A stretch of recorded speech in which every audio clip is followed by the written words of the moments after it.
ददाति पतिगृह्णाति गुह्यम् आख्याति पृच्छति भुंक्ते भोज्यते चैव षड्विधम प्रीति लक्षणम। प्रेम के ये 6 लक्षण बताए गए हैं। ददाति पतिगृह्णाति यानी कि बिना किसी लोभ के किसी को कोई वस्तु देना और उससे यह अभिलाषा ना करना कि वो वापस मुझे कुछ चीज वापस दे या इसके प्रत्युत्तर में मुझे भी कुछ प्राप्त हो। केवल देने की भावना जब आ जाए हृदय में तब समझिए कि प्रेम है।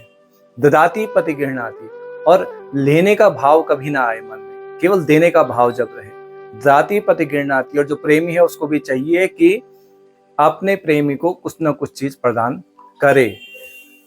ये विनिमय नहीं है, यानी कि एक सौदा नहीं है, लेकिन प्रेम में ददाति पतिगृह्णाति गुह्यम आख्याति पृच्छति, और अपने गुह्य बातें यानी कि जो अपने हृदय की बात है वो निसंकोच भाव से बता सकें और अपने प्रेमी से भी पूछ सकें।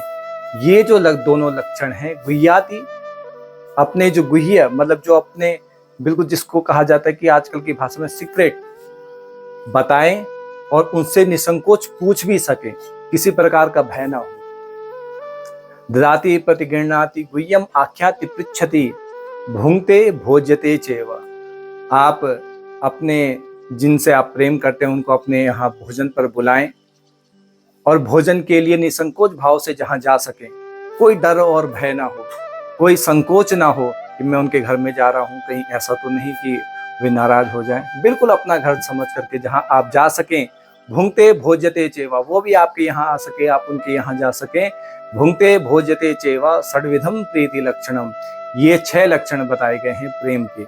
अब जो प्रेम है आजकल तो लोगों ने बहुत संकुचित कर दिया उसके भाषा को, प्रेम की भाषा को।